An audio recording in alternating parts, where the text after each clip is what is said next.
Bonjour à toutes et bonjour à tous et bienvenue dans cette nouvelle vidéo d'actualité cyclisme.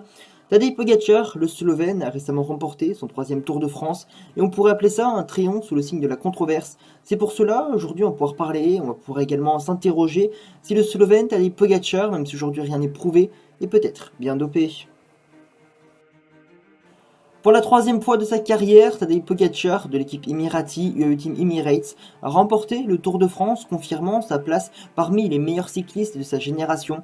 Cependant, ses performances spectaculaires ont suscité des soupçons et des accusations de dopage, nombre persistantes dans le monde du cyclisme. Mais très vite, le leader de la formation UAE Team Emirates a décidé de prendre la parole et de réagir face aux nombreuses accusations. Lors de la conférence de presse post-course, Pogačar a répondu aux accusations avec fermeté. Il a souligné que la jalousie et les critiques sont inévitables pour quiconque qui atteint un haut niveau de succès. Dans chaque sport, dans chaque situation de vie, si quelqu'un gagne, il y a toujours de la jalousie, il y a toujours des haters. Si vous n'avez pas de haters, c'est que vous ne réussissez pas, a déclaré le Slovène, faisant référence aux nombreux messages négatifs reçus sur les réseaux sociaux. Pogačar a également reconnu que les suspicions de dopage sont compréhensibles compte tenu du passé trouble du cyclisme. Il a toutefois insisté sur les efforts des instances sportives pour assainir ce sport. Dans le cyclisme, l'Agence mondiale antidopage et l'UCI ont investi beaucoup d'argent et de temps pour rendre ce sport propre. Et je pense que c'est l'un des sports les plus propres du monde en raison de ce qu'il s'est passé il y a plusieurs années, a-t-il affirmé. Et toutes ces polémiques envers Tadej Pogačar sont évidemment dues à des performances impressionnantes. Les suspicions à l'encontre de Pogačar ont été alimentées par ses exploits en montagne, notamment dans les Pyrénées. Il a battu des records détenus par des coureurs au passé sulfureux comme Lance Armstrong et Marco Pantani.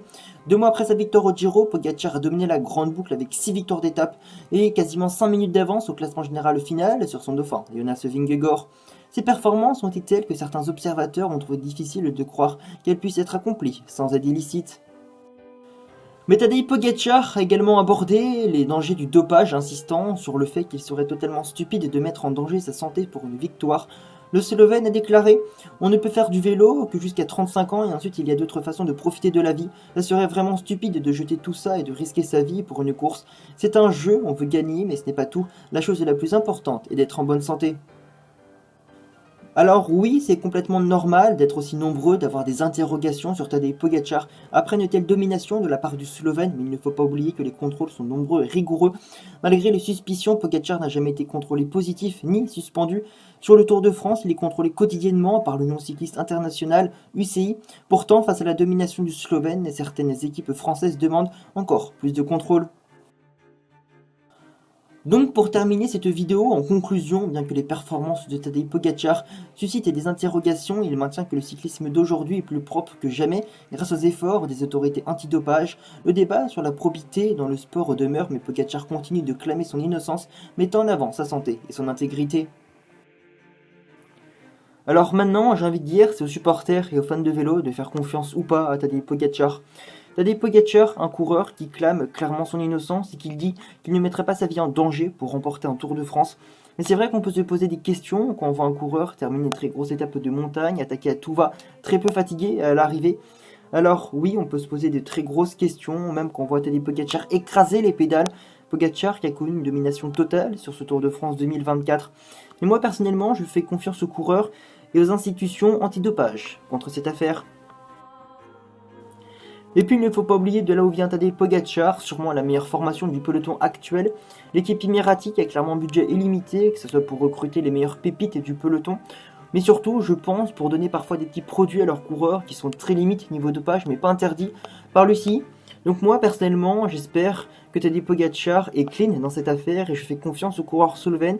Et j'espère qu'un jour, on n'apprendra pas que Pogačar a été contrôlé positif, car cela pourrait clairement ternir l'image du cyclisme. Voilà, c'est la fin de cette nouvelle vidéo d'actualité cyclisme. Donc personnellement, j'espère qu'on va pas retomber dans une enquête telle que Lance Armstrong quelques années précédemment. J'espère que Pogačar est clean et j'espère que Pogačar est droit dans ses baskets. En tout cas, voilà, c'est la fin de cette vidéo. J'espère que celle-ci vous aura plu sur donc le coureur slovène Tadej Pogačar et toutes ces rumeurs autour de lui, question de dopage. Alors, j'ai parlé dopage, mais peut-être qu'il y a une tricherie mécanique dans cette affaire. En tout cas, je l'espère qu'il n'y a absolument rien, que ce soit dopage ou tricherie mécanique. Moi, je n'ai plus qu'à vous donner rendez-vous dans quelques jours pour une nouvelle vidéo. Allez, salut!